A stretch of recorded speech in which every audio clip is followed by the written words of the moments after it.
Bonjour ou bonsoir, selon l'heure à laquelle vous nous regardez. Je suis chroniqueuse audio et animatrice de podcast à l'ODJ Média, et je vais vous lire fidèlement une chronique signée Salma Chmantiwari. Elle s'intéresse aux probiotiques, à leur rôle réel sur le transit intestinal et à ce qu'ils peuvent, ou non, apporter à notre santé digestive. Ce que font vraiment les gélules vendues en pharmacie, et pour qui elles sont utiles, ils sont partout en pharmacie. En gélules, en sachets, parfois en cure de 7, 14 ou 30 jours. On les achète souvent après un épisode de constipation, de ballonnement ou de digestion difficile. Les probiotiques sont devenus, en quelques années, l'un des compléments les plus consommés pour le confort intestinal. Mais derrière ce mot très à la mode, que se cache-t-il réellement? Et surtout, peuvent-ils vraiment améliorer le transit? L'auteur ajoute que pour comprendre leur utilité, il faut d'abord s'intéresser à ce qui se passe à l'intérieur de notre intestin. Le microbiote intestinal, un organe invisible mais essentiel. L'intestin n'est pas un simple tuyau digestif. Il abrite des milliards de bactéries, virus et levures qui forment ce qu'on appelle le microbiote intestinal. Cet écosystème joue un rôle clé dans la régulation du transit, la fermentation des fibres, la production de certaines vitamines, l'immunité, et même la communication avec le cerveau. Lorsque cet équilibre est perturbé, stress, alimentation pauvre en fibres, antibiotiques, sédentarité, le transit peut ralentir, entraînant constipation, inconfort abdominal et sensation de ventre lourd. L'auteur affirme que pour elle, c'est cet équilibre fragile qui explique de nombreux troubles digestifs du quotidien. Probiotiques, définition simple. Les probiotiques sont des micro-organismes vivants, principalement des bactéries, qui, lorsqu'ils sont consommés en quantité suffisante, apportent un bénéfice à la santé. Contrairement aux laxatifs, ils ne forcent pas l'intestin à fonctionner. Leur action est indirecte, progressive, et plus physiologique. En pharmacie, on trouve principalement des souches issues des familles, Lactobacillus, Bifidobacterium. Parfois Saccharomyces boulardii, une levure. Chaque souche a un rôle spécifique. Et c'est là que beaucoup de consommateurs se trompent, tous les probiotiques ne font pas la même chose. L'auteur souligne que cette confusion est à l'origine de nombreuses déceptions.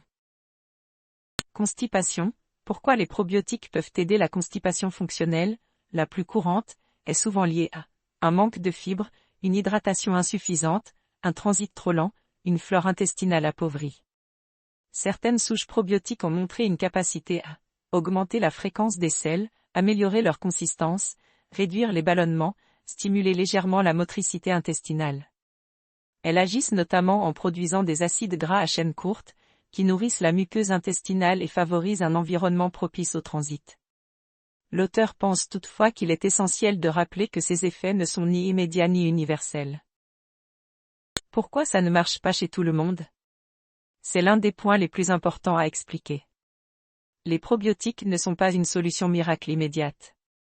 Ils fonctionnent mieux si la constipation est modérée, la cure dure au moins 2 à 4 semaines, l'alimentation est adaptée, fibres, eau, la personne n'a pas de pathologie digestive sous-jacente.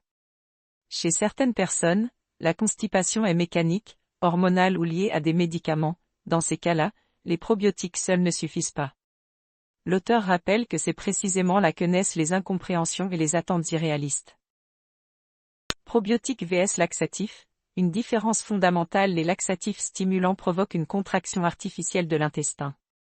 Ils sont efficaces à court terme, mais peuvent entraîner une dépendance. Les probiotiques, eux, respectent le fonctionnement naturel, agissent lentement mais durablement, visent à restaurer l'équilibre intestinal plutôt qu'à forcer le transit. C'est pour cela qu'ils sont souvent recommandés en prévention ou en traitement de fond. Comment les utiliser intelligemment? Quelques règles simples: toujours faire une cure suffisamment longue, éviter d'enchaîner plusieurs marques sans pause, ne pas s'attendre à un effet immédiat, accompagner la cure d'une alimentation riche en fibres, fruits, légumes, céréales complètes, boire suffisamment d'eau. Et surtout, écouter son corps. Si les symptômes persistent, un avis médical reste indispensable. Ce qu'il faut retenir. Les probiotiques vendus en pharmacie peuvent réellement améliorer le transit chez certaines personnes, notamment en cas de constipation fonctionnelle légère à modérée.